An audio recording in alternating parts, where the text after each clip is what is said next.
శ్రీ రామకృష్ణ ప్రభ ఛానల్ను చూడండి, మాసపత్రికను చదవండి.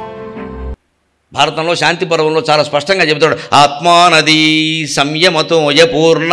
ఆత్మ అనే నదిలో మునగవయ్యా, సంయమం అనే నదిలో మునగవయ్యా. ఎందుకు వచ్చిందయ్యా ఇదంతా అంటాడు భీష్ముడు చెబుతాడు ధర్మరాజుకి.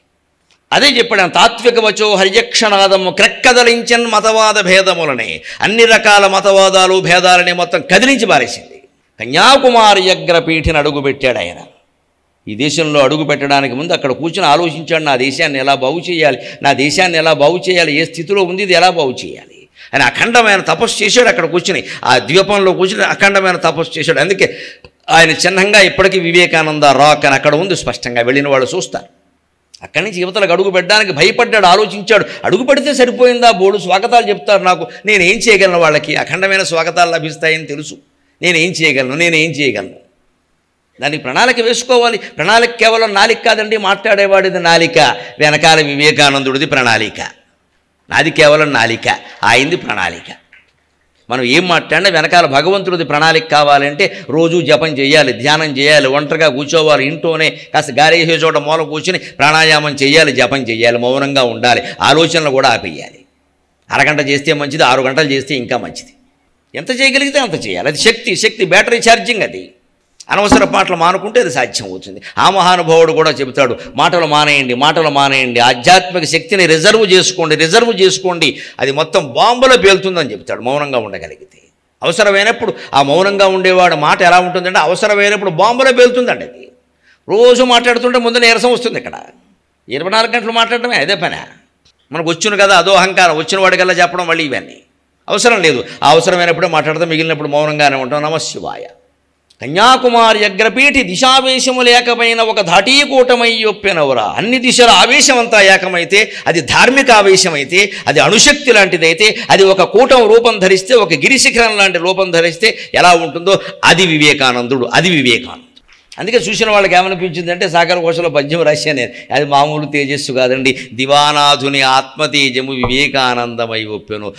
సూర్యుడు నేల మీదకి దిగుచుంటాడు. నాన్నయ్య గారు భారతంలో చెబుతాడు, నారదుడు కిందికి దిగుతూ ఉంటే, నిరజమిత్రుడేల ధరణీగతుడయ్యడు నొక్కొయంచు విస్మేర మనస్కులై జనులు మెచ్చి నిజద్యుతి సూచుచుండగా, నారదుడే గుదించి గగనంబున నుండి సురేంద్ర మందిర స్ఫార విలాసహాసియగు పార్థు గృహంబునకున్ ప్రియంబునన్. ధర్మరాజు ఇంటికి నారదుడు వచ్చాట. ఆకాశం నుంచి ఎలా దిగుతుంటే ఊళ్ళో వాళ్ళు అనుకుంటారు, ఏమిటి రాయి పైనుంచి సూర్యుడు దిగిపోతే ఈ పాటికి మాడిపోవాలిగా, మాడిపోవట్లేదు ఏమిటన్నట్టు. సూర్యుడంత వెలుగుంది, కానీ నారదుడు చల్లగా ఉన్నాడు. ఆయన మనస్సు చంద్రుడు, చంద్రమా మనసో జాత. ఆయన కళ్ళు సూర్య తేజస్సులో వెలుగుతో. ఎందుకంటే చక్షో సూర్యో అజాయత.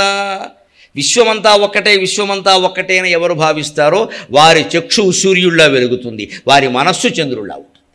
అందుకని పురుష సూక్తంలో చక్షో సూర్యో అజాయత చంద్రమా మనసో జాతక నాభ్యామాసీదంతరిక్షం అంటారు. పురుషుడు అంటే అక్కడ విరాట్ పురుషుడు, ఒక మనిషి కాదు, విశ్వమంతా ఒక్కటే. ఆ భావన ఉంది వివేకానందుల్లో. అందుకని సూర్య తేజస్సు కిందికి దిగినట్టుగా దిగాడు ఆయన కన్యాకుమారుడు. అప్పుడే రామనాడును పరిపాలించే సేతుపతి మహారాజు వచ్చి, స్వామి దిక్కండి, ఎందుకు ఈ కిరీటం, ఇది మండలాన్యధితిష్టతి. మహారాజులు చక్రవర్తులు అందరూ మట్టిలో కలిసిపోవలసిన వాళ్ళేనండి. నేనెంత, నా కిరీటం ఎంత, మీ పాదధూళి నాకు సోకితే నా రాజ్యం నేను పవిత్రం అవుతాం అని ఆ ప్రాంతాన్ని పరిపాలించేటువంటి రాజు వచ్చి, సేతుపతి అక్కడ వంగి మోకాళ్ళ మీద కూర్చుని, నా శిరస్సు మీద పాదం పెట్టండి అన్నాడు. కానీ చాలా సున్నితంగా తిరస్కరించాడు. మహారాజు అన్నాడు కదా అని మనం చేయకూడదు. మహారాజు ఏం సన్యాసి, మనం మర్యాదగా చాలండి, మీరు అంత మాట అన్నారు, అదే చాలు, రండి మనం వెళదామన్నాడు. అదే ఆయన సౌజన్యం.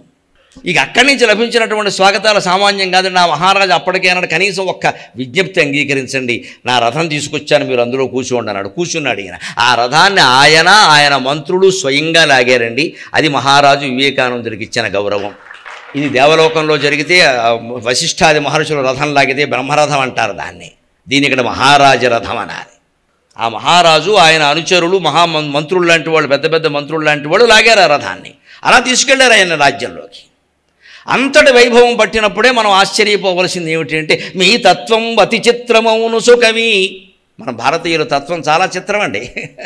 వెళ్ళేటప్పుడు ఈయనే డబ్బులు లేక బాధపడినవాడు, గూడ్స్ బండిలో వెళ్ళినవాడు, అక్కడ ఎవరో పాపం అమ్మాయో అబ్బాయో కనబడితే అడిగినవాడు, బోస్టన్లో నానా యాత్రలు పడినవాడు, చికాగోలో మొత్తం బయట పారేసిన లారీ డబ్బాలో కూర్చున్నవాడు ఈయనే.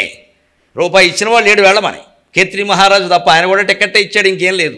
కాఫీ తాగడానికి డబ్బులు ఇవ్వలేదు.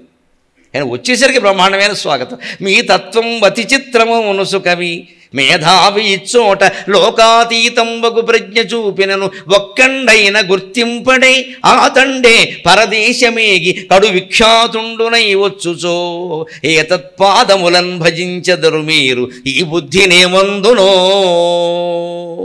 మనందరిలోనూ ఉన్న తత్వం ఇది.